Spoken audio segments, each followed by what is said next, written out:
Hello hi नमस्कार। मैं रितेश कुमार, आप लोगों का मैथ मिलियन में बहुत बहुत स्वागत। तो बताइए सबसे पहले कि आप लोगों का वीडियो क्वालिटी अच्छा है और साउंड क्लियर है।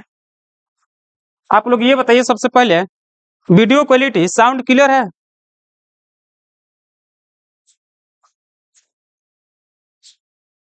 तो जैसे कि मैंने फर्स्ट सेकंड लेक्चर में बता दिए थे कि ट्रिग्नोमेट्री का परिचय, फिर उसके बाद मैंने समकोण त्रिभुज पर चर्चा किया था मात्र 2 से 3 मिनट के। हम आज स्टार्ट करने वाले हैं समकोण त्रिभुज का जितने भी प्रॉपर्टी हैं, जितने भी बातें हैं, उस सभी की बातों को जानेंगे। सबसे पहले ये बताइए कि क्या आप लोग मेहनत बढ़िया से कर रहे हैं कि नहीं कर रहे हैं। क्या 2024 में टारगेट बनाकर 100 है, तो क्या आप 100 को लाने के लिए उस तरीके की मेहनत कर पा रहे हैं। तो यही बात है कि जब आप 100 नंबर की तैयारी कर रहे हैं तो मेहनत कंटिन्यू करने की काम है। आप कंटिन्यू मेहनत करिए बेहिचक। अब समय नहीं रह गया है आप लोगों का खेलने कूदने का, अब समय रह गया, समय को बचाकर तैयारी करने वाले। ठीक, तो चलिए हम लोग स्टार्ट करते हैं। आज हम लोग समय को खराब न करते हुए लेक्चर को स्टार्ट करने जा रहे हैं। आज बहुत ही खतरनाक कॉन्सेप्ट है, उस खतरनाक कॉन्सेप्ट को समझेंगे। आज बहुत ही बेहतरीन कॉन्सेप्ट समझेंगे, बहुत ही ऐसे कॉन्सेप्ट समझेंगे कि लड़कों लोग का ट्रिगोमेट्री में मेन वजह यहीं से निकलता है। फॉर्मूले बेस पर जितने भी यूज होते हैं उसको समझ नहीं पाते हैं। तो किस प्रकार के फॉर्मूले यूज करना है, किस तरह के क्वेश्चन आते हैं बोर्ड में, उसको भी हम बहुत बारीकी से समझेंगे। कितने तरीके से क्वेश्चन आते हैं उसको भी समझेंगे। बोर्ड में किस लेवल के एग्जाम में आते हैं क्वेश्चंस, उसको भी समझेंगे। तो चलिए हम लोग स्टार्ट करते हैं आज ट्रिगोमेट्री का थर्ड लेक्चर। आप लोग का ये बता दें कि ट्रिगोमेट्री का आज हम लोग थर्ड लेक्चर की ओर चल रहे हैं, तो इसको ध्यान से समझिएगा आप लोग। ठीक, जैसे कि हम लोग समकोण त्रिभुज के बारे में पढ़ लिया था, नहीं पढ़ लिया था लेकिन मात्र 2 से 3 मिनट में पढ़ा था। आज हम उसको कंप्लीट करेंगे और फिर उसके बाद जो जो बातें हैं उसको हम समझेंगे और उसके बाद आगे बढ़ेंगे।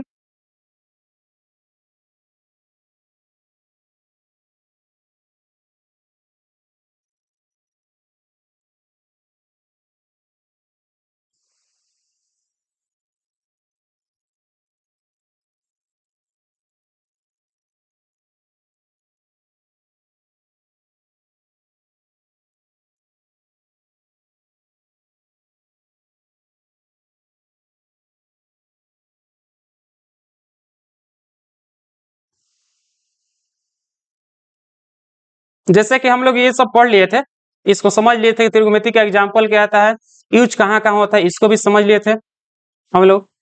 तो समकोण त्रिभुज की तरफ हम बढ़े, ये भी पढ़े त्रिभुज क्या होता है, इसको भी हम लोगों ने समझ लिया था। त्रिभुज कितने प्रकार के होते हैं, 3 भुजा होती है, 3 कोण होती है, इसको भी समझ लिए। त्रिभुज के प्रकार भी पढ़ लेते, भुजा के आधार पर, कोण के आधार पर, ये भी समझ लेते। ये त्रिभुज के प्रकार जो डायग्राम के माध्यम से समझाया गया था, इसको भी हम लोगों ने पढ़ लिया था।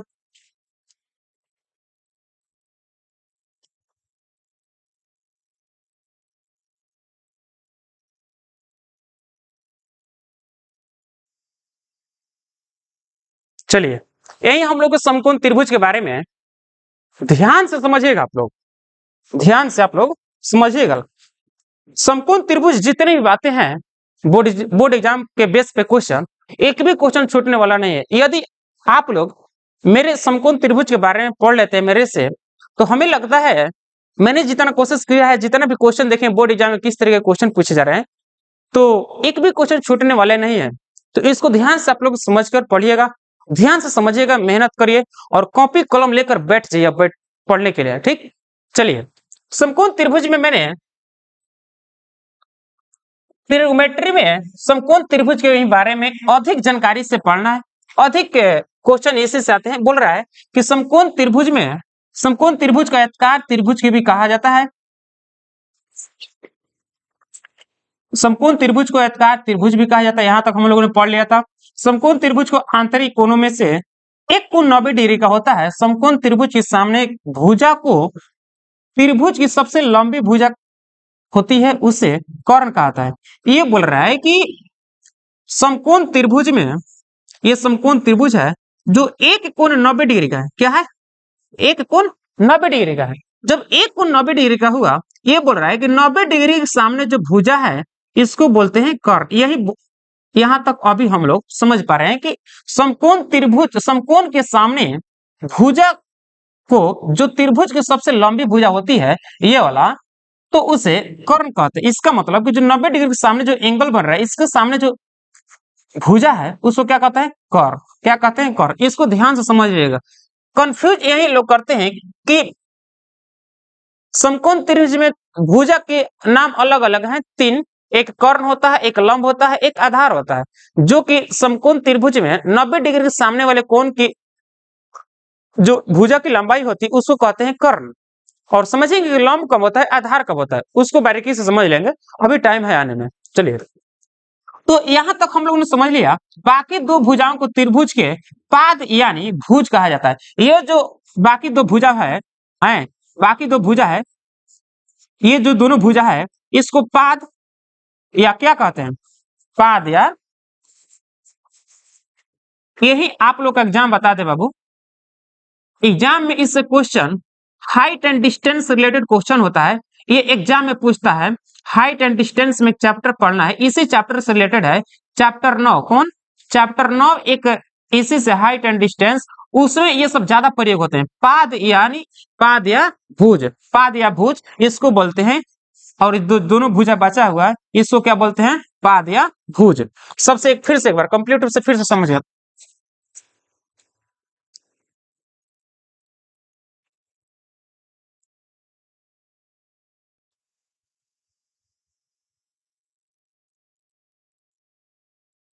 तो इसको समझिए पहले। त्रिभुज के पाद यानी भुज कहा जाता है। जो ये त्रिभुज में जो दो भुजा होती है इसको दोनों भुजा के नाम है, क्या नाम है? तो पाद या भुज। ये आप लोग ध्यान में रखिए, लीजिएगा। ये जो कर्ण होता है ये कर्ण होता ही है 90 डिग्री के सामने वाला। ये सब त्रिभुज के जो बातें लिखी हुई है उसको हम लोगों ने समझ लिया। अब नेक्स्ट ये बोल रहे हैं कि त्रिभुज के एक कोण समकोण हो, उस समकोण त्रिभुज, जिस त्रिभुज में एक कोण समकोण हो वह समकोण त्रिभुज कहलाता है। यही बोल रहा है कि एक जब 90 डिग्री है तो वही क्या होता है? समकोण त्रिभुज होता है। जिसके दो भुजाएं, दो कोण न्यून कोण होते हैं, यानी दो कोण 90 डिग्री से कम होते हैं। सामान्यतः इस कोण को व्याख्या इसके कोण के माप से ही की जाती है, क्योंकि दुनिया में कोई भी चित्र बनी हो तो न किसी त्रिभुज का भाग अवश्य है, अतः पहचान के लिए कोण आवश्यक है। ये देखिए, इतना हम लोगों ने पढ़ा तो इससे पता यह चलता है एक समकोण त्रिभुज में 90 डिग्री का जो एंगल होता है, एक कोण, उसी को क्या बोलते हैं? समकोण त्रिभुज बोलते हैं। समकोण त्रिभुज में दो न्यून कोण होते हैं। न्यून कोण उसे कहते हैं जो 0 डिग्री से अधिक और 90 डिग्री से कम हो। तो बात ये पता चल गया कि एक समकोण त्रिभुज में एक कोण 90 डिग्री और बाकी दो एंगल जो है वो न्यून कोण होते हैं। एग्जाम में भी आता है आप लोग एग्जाम में कि एक समकोण त्रिभुज में कितने न्यून कोण होते हैं? तो दो न्यून कोण होते हैं। अब समझेंगे कि न्यून कोण कैसे होगा, किस प्रकार के हम लोग समझ पा रहे हैं उसको समझिए पहले। आखिर न्यून कोण क्यों कहें हम? अच्छा ये बताइए, सबसे पहले मैंने फर्स्ट लेक्चर में बता दिया था कि एक समकोण त्रिभुज में चाहे कोई भी त्रिभुज हो उसमें अंतः कोणों का योगफल क्या है। मान लीजिए कि यहाँ पर ए हो गया, ये बी हो गया एंगल, ये सी हो गया। ये बताइए पहले कि angle A plus angle B plus angle C equal to 180 degree होना चाहिए कि नहीं होना चाहिए? होना चाहिए। आप बोल रहे हैं कि एंगल जो बी है 90 डिग्री, इसका मतलब इसके जगह पर क्या मान सकते हैं 90 डिग्री। इसका मतलब ये हुआ कि एंगल ए प्लस 90 प्लस angle C equal to 180 degree. आप ये बताइए कि angle A plus angle C equal to 180 minus, ये हो जाएगा माइनस में जाकर, तो बता सकते हैं कि angle A plus angle C equal to 90 degree. आप समझ सकते हैं। इसका मतलब ये अर्थ हुआ कि जब आप एक समकोण त्रिभुज जब 1 डिग्री को 90 डिग्री मान रहे हैं तो दोनों एंगल का योग कितना होना चाहिए? 90 डिग्री होना चाहिए। यही इसी के माध्यम से हम लोग समझ पा रहे हैं कि जब दो एंगल को जोड़ेंगे तो कितना होना चाहिए? 90 डिग्री होना चाहिए।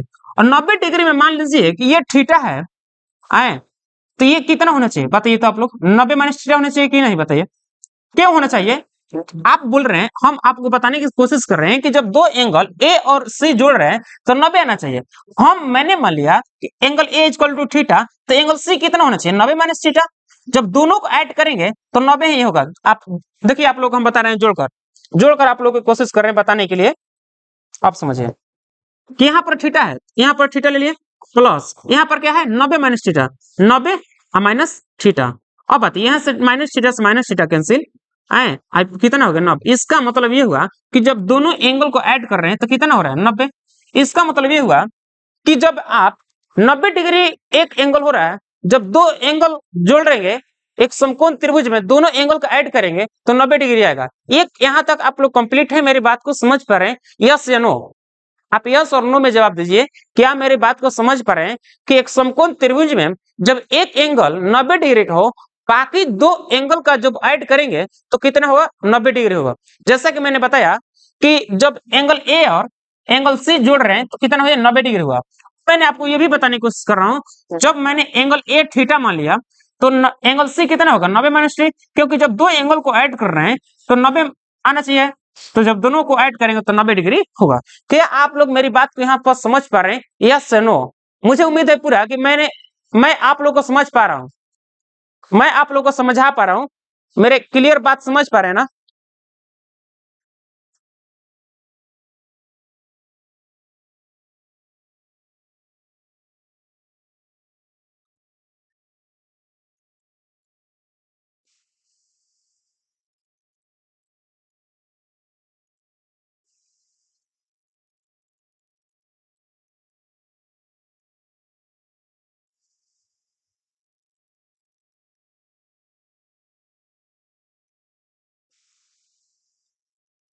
उम्मीद करता हूं कि आप लोगों को यहां तक समझ में आ रहा होगा। क्लियर? आप समझिए। अब नेक्स्ट बढ़ते हैं। ये बोल रहा है, क्या आप लोग यहां तक समझाने की कोशिश कर रहा हूं आप लोगों को, क्या आप लोग यहां तक समझ पा रहे हैं? यस या नो में जवाब दीजिए।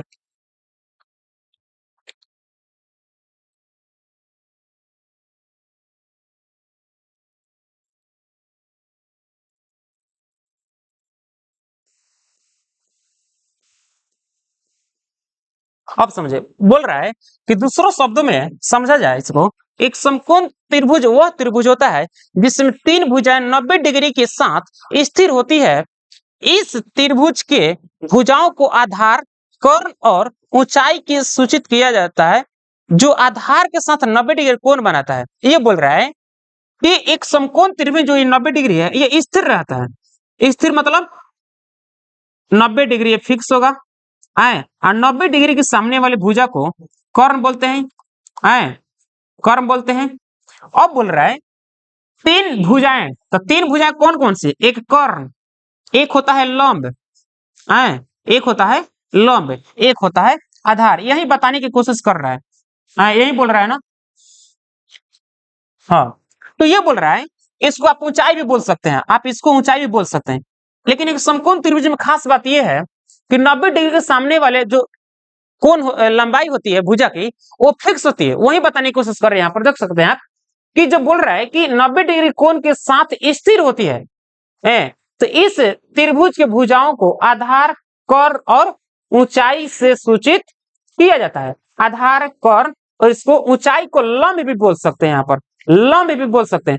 आप लोग के एग्जाम में बोर्ड में क्या हुआ, आप लोग लंब प्रयोग करिएगा, ऊंचाई बहुत कम ही प्रयोग करते हैं लोग, लेकिन टेंथ लेवल पे लंब का प्रयोग होता है। ऊंचाई भी प्रयोग कर सकते हैं, कोई दिक्कत नहीं है, लेकिन ज्यादातर बुक में लंब ही प्रयोग होता है। अब बताइए हम क्या बताने की कोशिश कर रहे हैं, आप लोग को समझिएगा, इसको समझिएगा। पहले पहले सब फोकस करिए आप लोग समझने पर। एक समकोण त्रिभुज में ये 90 डिग्री ये फिक्स होता है, 90 डिग्री के सामने को कर्ण बोला जाता है। अब बचा दो भुजा, दो भुजा में एक होता है लंब, एक होता है आधार। क्या होता है? आधार। आप ये बताइए पहले, ये तो फिक्स होता है, ये स्थिर रहता है। क्या होता है?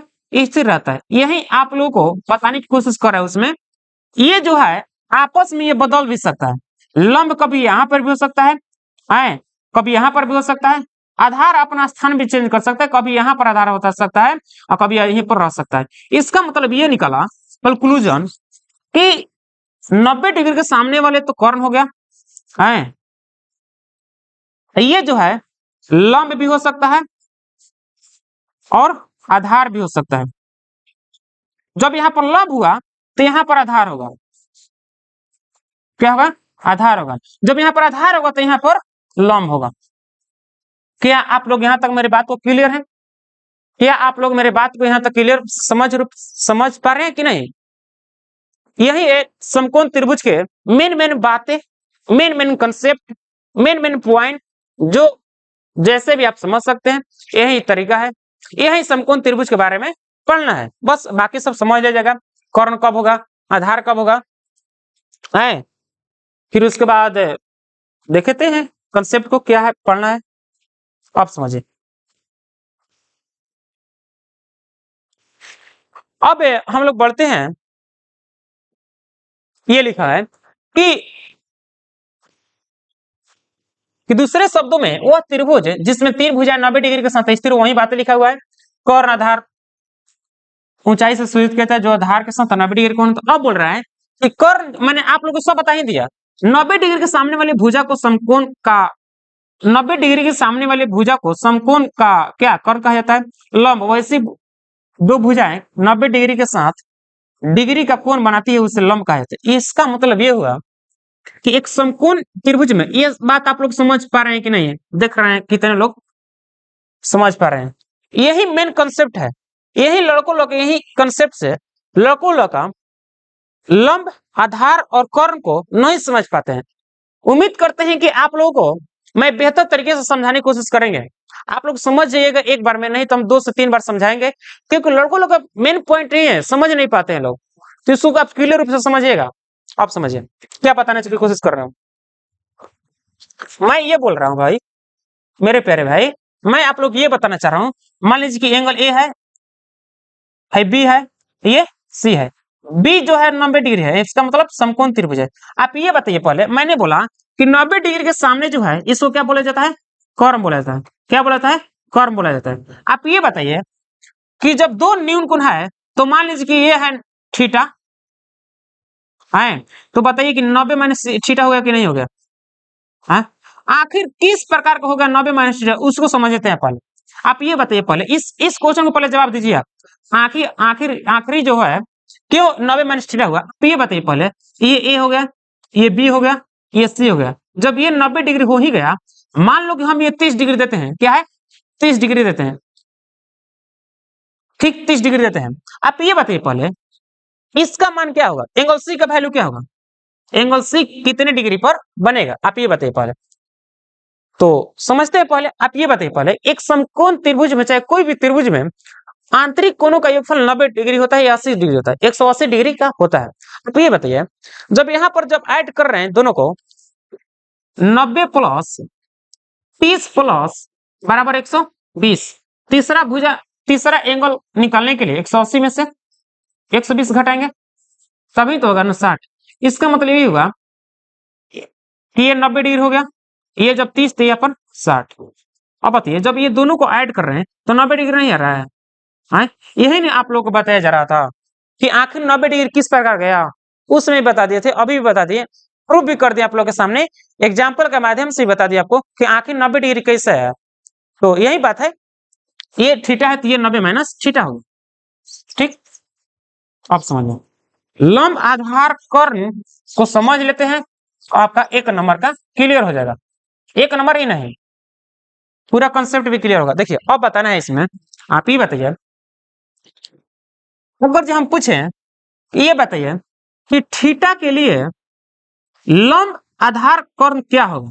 हम बोल रहे हैं कौन सी के लिए, आप कौन सी बोलिए, चाहे थीटा बोलिए, क्योंकि कौन सी की जगह पर थीटा है।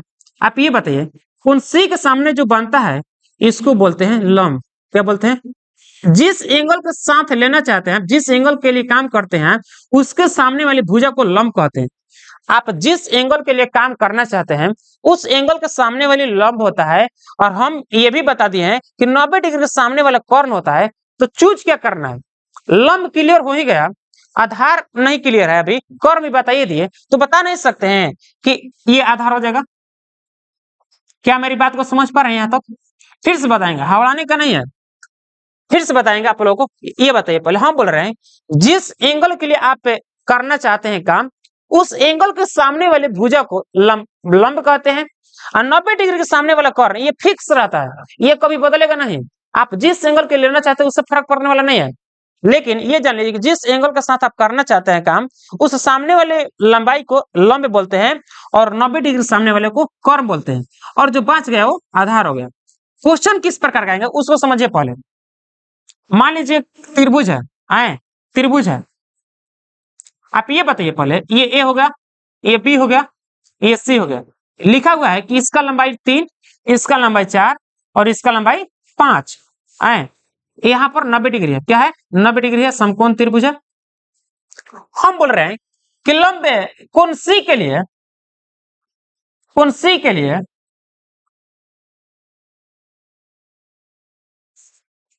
कोण सी के लिए आप कर्ण के मान बताइए, आधार के मान बताइए, हैं और लंब का मान बताइए। आप लोग कमेंट में जरूर बताइए आप लोग कि कौन सी के लिए कर्ण क्या होगा, आधार क्या होगा और लंब क्या होगा। यही आप लोग का बेसिक बात यही है कि लंब क्या होगा, आधार क्या होगा, कर्ण क्या होगा। बेसिक कॉन्सेप्ट यहीं से निकलता है, बेसिक क्वेश्चन यहीं से, छोटे लेवल का क्वेश्चन यहीं से स्टार्ट होता है। इसी के पर आधारित क्वेश्चन आपको आएंगे एग्जाम में। इसको समझिए पहले, आप ये बताइए पहले कि कौन सी के लिए लंब क्या होगा, आधार क्या होगा और कर्ण क्या होगा, उसको पहले बताइए हमको कमेंट में।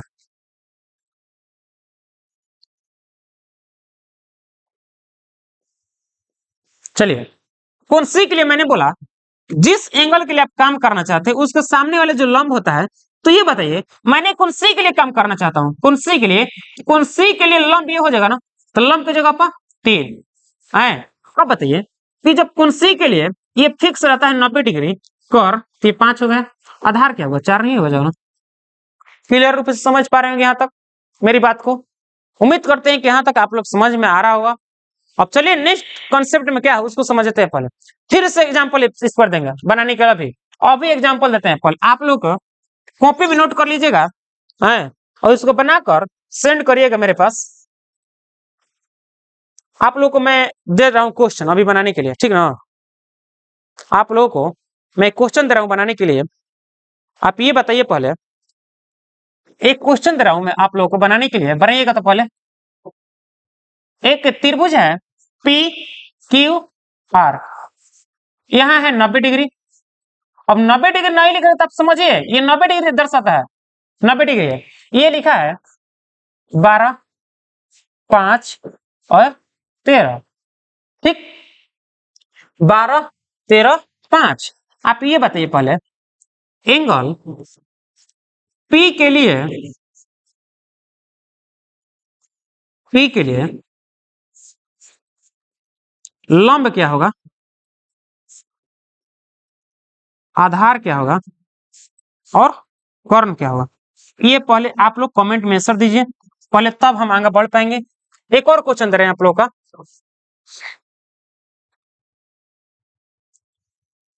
कौन आर के लिए, आर के लिए ये सबसे पहले क्वेश्चन दीजिए कि आर के लिए कर्ण क्या होगा, आधार क्या होगा है और लंब क्या होगा। आप लोग पहले इसका आंसर कमेंट में जरूर दीजिए कि कौन पी के लिए लंब आधार कर्ण क्या होगा और कौन आर के लिए कर्ण आधार लंब का मान क्या होगा। पहले आप लोग यहाँ तक पहले आंसर दीजिए आप, तब हम आगे बढ़ पाएंगे। यही से बेसिक कॉन्सेप्ट निकलता है। जब आप इस कॉन्सेप्ट को नहीं समझ पाएंगे तो क्वेश्चन में काफी प्रॉब्लम आने लगा। जब हम बताएंगे आप लोगों को क्वेश्चन प्रैक्टिस करवाएंगे तो उसमें प्रॉब्लम आएगी। तो इसलिए बेसिक कंसेप्ट यहीं से स्टार्ट होता है, बेसिक बात यहीं से छोटा छोटा स्टार्ट होता है, क्वेश्चन बनाने का तरीका यहीं से स्टार्ट होता है। तो इसको समझिए पहले, आप पहले बनाइए मेरे क्वेश्चन को।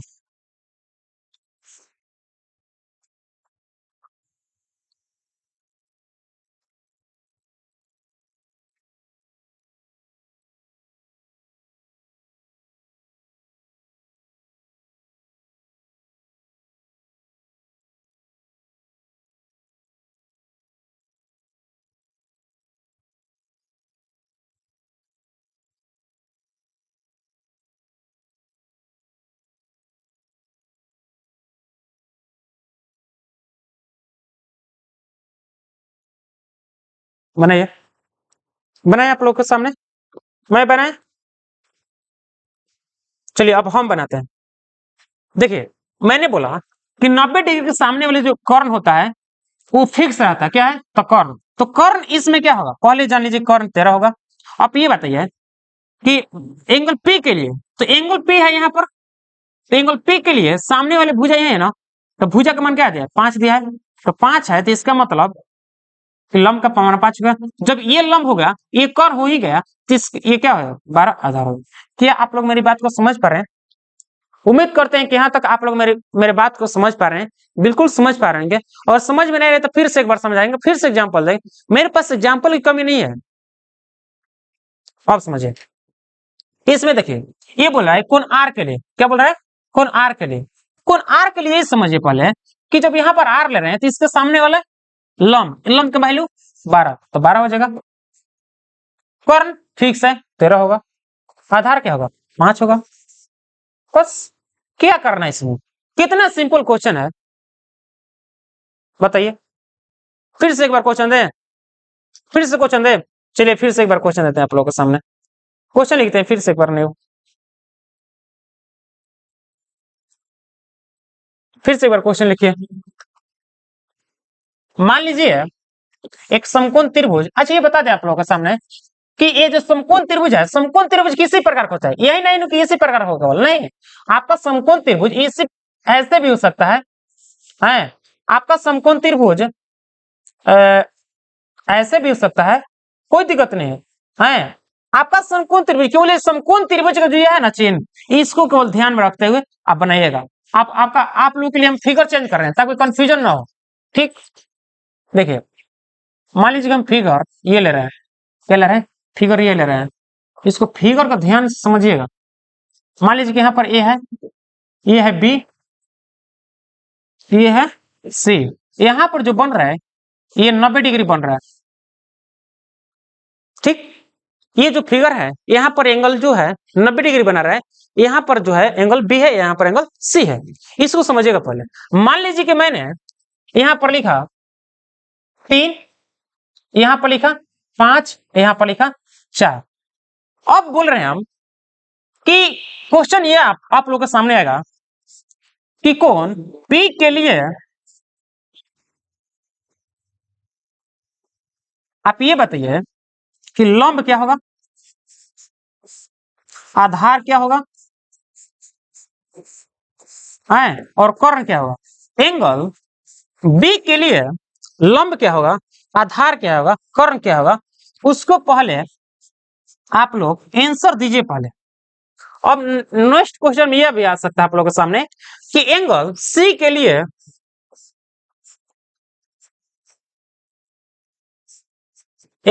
लिए आप बताइए कि लंब क्या होगा, कर्ण क्या होगा और आधार क्या होगा। आप लोग पहले इसका जवाब दीजिए पहले, तब आप लोग की बेसिक बातें कंप्लीट होगी, नहीं तो नहीं हो पाएगा। ये सब बेसिक बात है, तभी आप लोग कंप्लीट हो पाएगा, नहीं तो नहीं हो पाएगा। आज हम लोग यहीं तक समझ पा रहे हैं कि लंब कर्ण में पूरी बातें को समझ पा रहे हैं कि नहीं समझ पा रहे हैं, पूरे एग्जाम्पल के साथ समझाएंगे, जितने भी तरीके क्वेश्चन है उसको समझेंगे सब, ठीक। पहले समझिए आप लोग, पहले बना कर दिखाइए आप लोग। ये 4 है, 3 है, ये 5 है। आप ये बताइए पहले कि एंगल ए के लिए, नो सॉरी एंगल बी के लिए, आप ये बताइए एंगल बी के लिए, एंगल बी है यहाँ पर है, एंगल बी के सामने जो यहाँ पर बन रहा है लंबाई, भुजा की लंबाई तो कितना है 4, इसका मतलब कि लंब का मान क्या होगा 4 हो गया। अब कर्ण को पहले जान लीजिए, तो कर्ण क्या है, तो कर्ण क्या है 5, क्योंकि 90 डिग्री यहाँ पर है और 90 डिग्री के सामने भुजा कर्ण, तो कर्ण लिख दिए। अब बताइए जब 4 लिख दिए 5 लिख दिए तो आधार का काम क्या करेगा 3। क्या मेरी बात को यहाँ तक समझ पा रहे हैं, क्या आप लोग मेरी बात को समझ पा रहे हैं ना। उम्मीद करते हैं कि यहाँ तक आप लोग को क्लियर हो कॉन्सेप्ट, आप समझिए। अब बोल रहा है कौन सी के लिए लंब कर्ण आधार।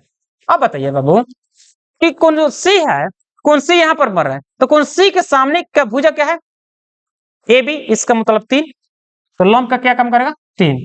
अब बताइए कर्ण क्या होगा, कर्ण यानी 90 डिग्री के सामने वाले भुजा की लंबाई 5, यानी कर्ण काम कर दिया तो 5। आप ये बताइए तो आधार का क्या क्या काम करेगा? आधार का ये काम करेगा, 4 हो गया। यही तो बेसिक बातें हैं आप लोग के सामने। उम्मीद करते हैं आप लोग एग्जाम्पल के साथ समझ पा रहे होंगे। एक और लास्ट क्वेश्चन आप लोग बना लीजिएगा, बनाकर आंसर कमेंट में जवाब दीजिएगा। इस जवाब देंगे, इसको बनाएंगे नहीं, ठीक। चलिए लास्ट एक क्वेश्चन आप लोग के लिए देते हैं। यहीं से बेसिक कॉन्सेप्ट शुरू होता है बाबू, चिंता नहीं करो।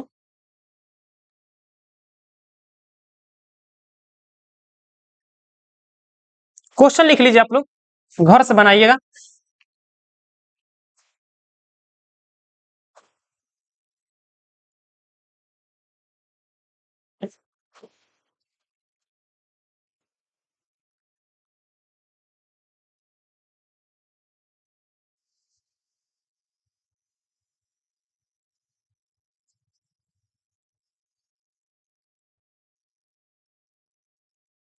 कौन सी के लिए?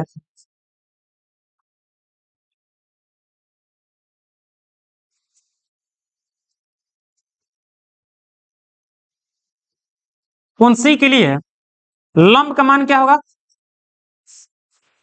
आधार का मान क्या होगा? और कर्ण का मान क्या होगा? आप लोग आंसर कमेंट में जरूर दीजिएगा। अब बताइए, अब क्वेश्चन ए भी आ सकता है। कौन एंगल ए के लिए, एंगल ए के लिए कर्ण का मान क्या होगा? आधार का मान क्या होगा? और लंब का मान क्या होगा? आप लोग कमेंट में जरूर बताइएगा क्या होगा इसका मान। एंगल ए के लिए कर्ण, आधार और लंब, ये सब बेसिक बातें हैं 10th लेवल पे। अगर ये सब बेसिक कंप्लीट कर लेते हैं तो कहीं भी क्वेश्चन बनाने में प्रॉब्लम नहीं आएगी। 0 लेवल से स्टार्ट कर रहे हैं और हाई लेवल तक पहुंचेंगे, धीरे धीरे पहुंचेंगे, तब आप लोग का टारगेट पूरा होगा, नहीं तो नहीं पूरा होगा। 0 लेवल से नहीं पढ़ाएंगे तो टारगेट नहीं पूरा होगा, क्योंकि बीच में क्वेश्चन बनाने में फंसने लगेगा आप लोग। तो यहीं तक क्लास समाप्त हो रहा है। आप लोग यदि बढ़िया लगे तो दोस्तों के साथ शेयर करिए जो 10th क्लास में पढ़ते हैं। और आप लोग बताइएगा कि मेरी बात को समझ पा रहे हैं कि नहीं, और वीडियो क्वालिटी और साउंड हमेशा क्लियर है कि नहीं, आप लोग बताइएगा कमेंट में। तो ये सब बातें रह गई, एक बार फिर से कर रहे हैं आप लोगों के सामने कि यदि आप लोग को अच्छा लगे तो अपने दोस्तों के साथ जरूर करें और दोस्तों को बताएं। पीडीएफ के लिए टेलीग्राम चैनल है math million by Ritesh Kumar से, वहां पर जाइए, आप लोग ऐड हो जाइए और उसमें आप पीडीएफ जितनी भी क्वेश्चंस हैं, प्रैक्टिस है, वहां पर टेस्ट भी चलेगा, तो उसमें आप ज्वाइन हो जाइए। तो चलिए यहीं पर समाप्त करते हैं। जय हिंद, जय भारत, जय बहादुर।